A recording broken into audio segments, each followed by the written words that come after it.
à Newcastle, je t'ai acheté 134 millions. Ça Newcastle. Newcastle. Ouais, Newcastle. Il fait pas chaud là-bas. Grisi visionnaire. L'équipe, j'espère que vous allez bien aujourd'hui, nouveau Actu Foot, la trêve internationale touche à sa fin, d'habitude on s'en ravit plus que tout. Là, avec le Final Four de la Ligue des Nations qui s'est soldé par un sac de l'équipe de France, on est tous déjà un petit peu nostalgiques. Le prochain tournoi majeur c'est la Coupe du Monde dans un an, avant va évidemment falloir se qualifier puis patienter. Bon, avec la saison en cours ça devrait aller, les championnats européens sont vraiment passionnants, c'est mon avis en tout cas. La Ligue des Champions pareil, d'ailleurs elle reprend la semaine prochaine, sinon en dehors de ça, rien que suivre l'évolution de certains clubs, je fais forcément le lien avec Newcastle qui vient de changer de propriétaire, pas des moindres, ça va être incroyable. Bref, on va rapidement entrer dans le vif du sujet l'équipe. Je rappelle rapidement que la série est sponsorisée par OneFootball, l'application numéro 1 sur toute l'actualité du ballon rond. Toujours gratuite et dispo dans la description. Et tant qu'à faire au passage, je compte sur vous pour lâcher votre meilleur pouce bleu pour le soutien, le référencement. On est ensemble, merci vraiment à tous ceux qui le feront.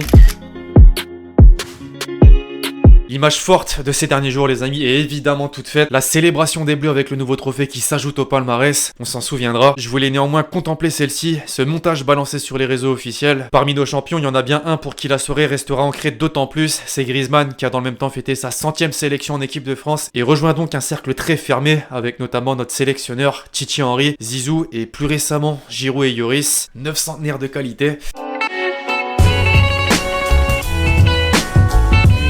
Grisi a sans surprise eu le droit à sa petite mention dans la presse avant même d'affronter l'Espagne. Mais bref, fin de l'aparté. On ferme pour autant pas la page d'équipe. Brassard pour être le patron. Pogba nous l'a prouvé en 2018 et nous l'a encore prouvé à la mi-temps de la finale dans le vestiaire. Une belle force de caractère qui est un de nos plus gros atouts. Riolo a d'ailleurs plutôt bien expliqué la chose dans l'afterfoot. Elle a une forme d'imprévisibilité qui nous amène à une impossible analyse de ce qu'elle produit. Pendant que certains vantent les mérites des Bleus, d'autres alimentent la polémique. La fameuse du hors-jeu d'Mbappé. Même si Sky Sport a démontré à son tour que l'arbitre a bien réagi en restant sur sa position. Vertonghen, oui, Vertonghen s'allie aux Espagnols qui veulent supprimer la règle. Le journal Valencien Super Déporté a même été plus loin en pointant plus globalement du doigt les décisions arbitrales qui entachent le football depuis le début de la saison. Les instances vont devoir trouver des solutions autres que la VAR pour remédier à ces différentes erreurs. Justement, Wenger qui travaille à la FIFA disait hier sur RMC que la prochaine grande révolution sera le hors-jeu automatisé en 2022. Hors-jeu automatisé, je sais pas si c'est une bonne idée, l'avenir nous le dira. Heureusement, ces problèmes qui font parler concernent pas tous les matchs. C'est le moment d'en venir aux autres affiches du Final Four qu'on n'avait pas abordées. Après avoir vu sa série d'invincibilité stoppée par la Roja avec un merci en prime du Corriere dello Sport pour le record quand même. Le champion d'Europe avec son chouchou Chiesa s'est consolé dans la foulée en prenant la 3e place de la compétition grâce à un nouveau succès contre la Belgique. Sans hasard ni Lukaku, c'était forcément plus compliqué côté belge. De Bruyne a tenu à faire un constat plein d'humilité. Une nouvelle génération émerge, certes, mais l'effectif est moins fort que d'autres équipes, dont l'Italie selon lui. Il peut tout de même y avoir de gros regrets, surtout qu'ils ont touché les montants à 3 reprises. Enfin des regrets, pas pour tout le monde visiblement. Quand c'est pas la possession, Courtois trouve un autre argument en s'en prenant directement à l'UEFA. Ce match n'avait aucun intérêt à part l'argent d'après lui. Ah, il a du mal à digérer les 2 défaites. Vite le prochain tournoi majeur qui est la Coupe du Monde pour oublier. D'ailleurs beaucoup s'y voient déjà comme la presse italienne qui avance que leur équipe est prête. Avant ça il y a évidemment une qualification à aller chercher, de la même manière que viennent de le faire les Danois grâce à leur victoire face à l'Autriche, ou encore de l'Allemagne qui n'a pas laissé de répit à la Macédoine du Nord. Werner a inscrit un doublé et la Mannschaft l'a emporté 4-0. C'est les 2 seuls qualifiés pour le moment, les prochains vont pas tarder. En parallèle il y a eu d'autres scores fleuves avec des nations qui sont proches également. C'est le cas des Pays-Bas qui se sont imposés 6-0 contre Gibraltar avec un doublé de paille. Le Portugal avec un Ronaldo en très grande forme qui inscrit un triplé. 3 buts parmi les 5 de la Seleção. Et le même score pour l'Angleterre il y a quelques jours à Andorre avant d'être tenu en échec hier par la Hongrie. On va même pas s'attarder sur ce qui a pu se passer dans les tribunes. L'image parle d'elle-même. C'est pas nouveau les concernant. Les sanctions vont devoir tomber à un moment donné. Bref, pour revenir sur le côté sportif, le vice-champion du monde a aussi buté à domicile face à la Slovaquie. 2 partout. Et un petit clin d'œil à tous mes Turcs pour qui c'est difficile ces derniers mois. Mais la première victoire est là face à la Lettonie. À l'arraché, Yılmaz a marqué à la 99e.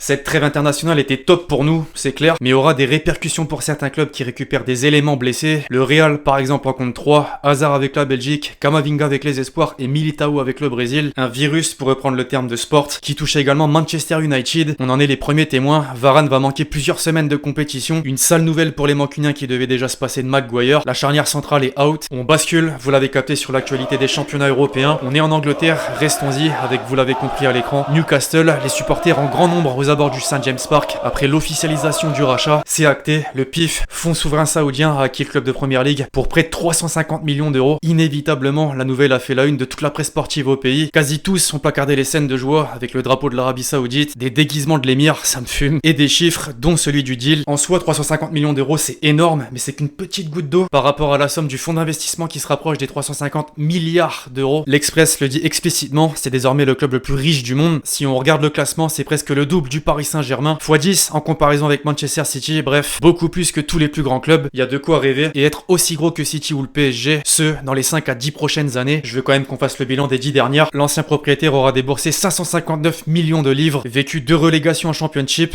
aucun trophée, mais une saison à la 5ème place de la Première Ligue en 2011-2012. C'est sûr, il y a du travail pour faire oublier ça, mais surtout donner envie aux plus gros de venir. Des noms circulent déjà en vue d'une intégration à l'organigramme des Magpies, celui d'Antero Henrique, l'ancien directeur sportif parisien. Chez les entraîneurs, Antonio Conte qui s'est déjà assis sur un banc de Première Ligue, Lampard ou encore Lucien Favre, l'ancien coach de Dortmund. Enfin, au rayon des joueurs, Tuttosport a déjà fait sa liste Made in Serie A avec Chiesa, De Ligt, Brozovic, De Vrij ou encore Kessié. Hier, c'était au tour d'RMC Sport d'avancer une première cible, c'est Wesley Fofana. J'ai envie de dire affaire à suivre. Maintenant qu'on s'est rapproché du mercato, on va poursuivre avec d'abord des officiels qui viennent d'être annoncés. Le boss, Ranieri, a pris la tête de Watford. Romero, le gardien international argentin, quitte les Red Devils pour Venise. Et concernant les rumeurs, les bombes s'enchaînent. Du moins, on s'apprête à vivre des prochaines périodes de transfert de folie. En Italie, l'AC Milan pense à un autre géant aux côtés de Giroud et Ibra, Lorenzo Luca, mais réfléchit également à faire venir Adli dès le mercato hivernal ou se positionner sur Fèvre, la pépite de Brest. La Juve a toujours Vlahovic dans sa liste. Attention néanmoins au club de Première Ligue qui s'y intéresse. Et l'Inter a un problème, la prolongation de Barella qui peut devenir compliquée face aux offres de l'Atlético Madrid ou du PSG. C'est pas pire que la crise au Barça. Le Bayern veut d'ailleurs en profiter et jouer un mauvais tour en s'accaparant quelques éléments. Serginho Dest notamment qui plaît beaucoup. Au rayon des arrivées, le club catalan a tout de même des idées. Sterling, Olmo ou encore des joueurs qui seront libres dans quelques mois. Le gardien Onana, Rudiger, Kessié et la pioche, effectivement. Il y a évidemment d'autres concurrents, dont le grand rival, le Real, pour qui c'est une solution encore possible, même si d'autres pistes pourraient voir le jour. Selon Marca, Tchouaméni est désormais une option sérieuse. Sa valeur est de 60 millions d'euros. Nos tricolores ont la cote. Les deux milieux de terrain intéressés également à Turin. Enfin, on n'a pas parlé de celui qui agite le plus dernièrement, Mbappé, bien sûr. Après ces deux interviews, à Madrid, on s'inquiète grandement d'une éventuelle prolongation, d'autant que la mère de Kiki s'est confiée dans les colonnes du Parisien. Entre famille, éducation, argent et intimité, elle écarte aucune possibilité. Le contact avec Leonardo est toujours régulier et une chose est sûre, Mbappé se donnera à fond jusqu'au bout pour gagner la C1, mais il a des rêves, celui de jouer à la fois pour le PSG et le Real Madrid. Sauf que c'est impossible, ces propos ont forcément un petit peu titillé le directeur sportif. Je dis évidemment pas ça pour rien. Léo était présent au Festival dello Sport en Italie et en a profité pour évoquer de nombreux sujets. La prolongation du joyau. Notre idée c'est de prolonger le contrat d'Mbappé, notre plan n'a pas changé, il est absolument parfait pour le PSG. La réponse à Florentino Pérez et tous ceux qui alimentent la propagande. À Madrid, il nie, mais je pense que le Real fait un travail pour acheter Mbappé en tant que joueur libre depuis longtemps. Depuis 2 ans, il parle publiquement d'Mbappé, ça doit être puni. Et en dernier lieu, une réponse à Javier Tebas, le président de la Liga, qui disait il y a quelques jours avoir des chiffres à l'appui sur les tricheries vis-à-vis du fair play financier, qui s'arrêtera jamais. Beaucoup parlent des chiffres dépensés par le PSG. Je tiens à préciser que le PSG n'investit pas plus d'argent que les autres clubs et ils ont des dettes élevées. Tebas nous attaque-t-il? Nous répondons à l'UEFA et à la Ligue 1, pas à la Liga. C'est pas tout. Toutes nos recrues ont été des agents libres. Les salaires de ces joueurs étaient déjà très élevés, dans certains cas même inférieurs. Le seul que nous avons payé était Hakimi parce que nous voulions seulement lui comme latéral. Et puis il y a Nuno Mendes, c'est un talent fabuleux. La guerre est lancée, elle l'était déjà. De Ballon d'Or, France Football. Ça aussi ça approche vivement. Les 30 nommés pour le Ballon d'Or ont été dévoilés. La liste, normalement vous l'avez tous vu. Elle a fait énormément débat parce qu'il y a pas mal d'absents. Je pense à Hakimi, Marquinhos, Chiesa, mais surtout un certain Edouard Mendy, élu meilleur gardien quand même de la Ligue des Champions, meilleur gardien européen même il me semble. Les Sénégalais comprennent pas. Koulibaly par exemple, ou encore Sadio Mané pour qui c'est inadmissible. Dans tous ces noms il y a quand même des présences logiques, mais surtout des ascensions fulgurantes. Je pense évidemment à Pedri. La pépite faisait ses débuts avec le Barça le 27 septembre 2020. Là, il est nommé dans les 30 pour le Ballon d'Or. À côté de ça, le 9, il y a quelques jours, il réservait un entretien pour As dans lequel il disait qu'il rêvait de gagner le Ballon d'Or. Ça tombe bien pour lui et pour nous d'ailleurs. La propagande commence en Espagne. Tous, ou presque en tout cas, lui donnent. En France, c'est bien différent. Les avis sont partagés à l'image de ce qu'on a pu entendre sur RMC. Riolo d'un côté qui dit que c'est un joueur extraordinaire, mais c'est absurde de penser à lui pour le Ballon d'Or. Et Dimeco d'un autre, pour qui c'est le meilleur joueur du monde. Benzema n'a jamais été aussi fort sur l'année en cours. Cette année, il y aura obligatoirement un embouteillage pour le podium. Le quotidien L'équipe voit 5 mines d'or. Jorginho, K-9, on vient de le citer, Ronaldo, Messi et Lewandowski. Le Polonais y pense fort après la non-attribution en 2020. Si vous considérez tout ce que j'ai accompli non seulement cette année, mais aussi l'année dernière, ça signifierait beaucoup pour moi de le gagner. Dans cet entretien pour le média mexicain Marca Claro, il a complimenté son grand rival en Bundesliga, Haaland. C'est un jeune joueur avec un grand avenir. Il adore jouer en contre-attaque, il a un pied gauche très fort, avec beaucoup de puissance. Jouer ensemble, je suis pas celui qui dit que nous pouvons pas jouer ensemble. Qui sait?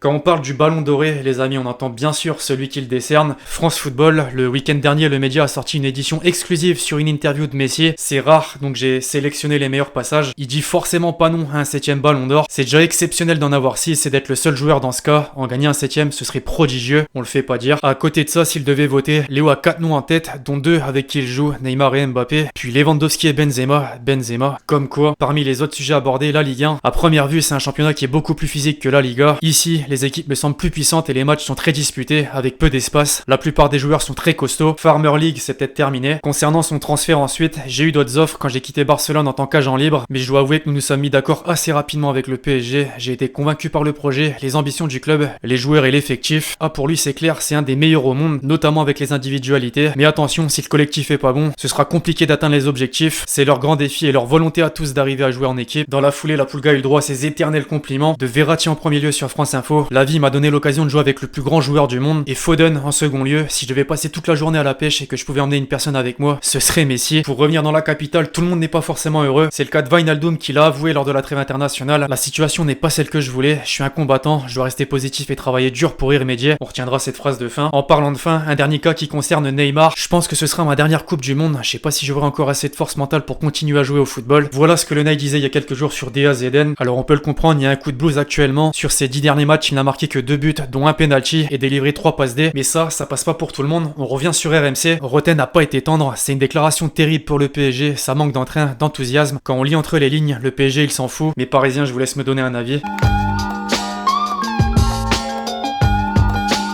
On arrive déjà à la question que vous m'avez posée dans les commentaires du dernier Actu Foot. Pour toi, qui sera le ballon d'or? Sinon, continue, t'es le boss. Merci beaucoup. J'ai fait une vidéo complète et mon avis n'a pas changé. Enfin, peut-être sur Benzema, j'avoue que je peux le mettre un peu plus haut, même beaucoup plus haut. Mais pour moi, il faut être objectif. Je pense que France Football va désigner Messi. Second poteau, Pavard.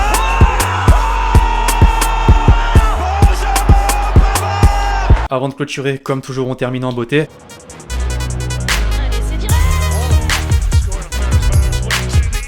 Selfish cutback.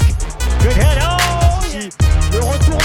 Oh, incroyable le sauvetage d'Anthony Maurice. Bref, voilà l'équipe, c'est tout pour l'Actu Foot du jour. J'espère que vous l'avez kiffé. Je compte sur vous, c'est le cas, pour lâcher votre meilleur pouce bleu. Pensez à lâcher votre commentaire et votre question pour le prochain épisode. Puis d'ici là, on se retrouve très vite sur la chaîne pour de nouvelles vidéos. C'était Lexchi. Ciao, ciao.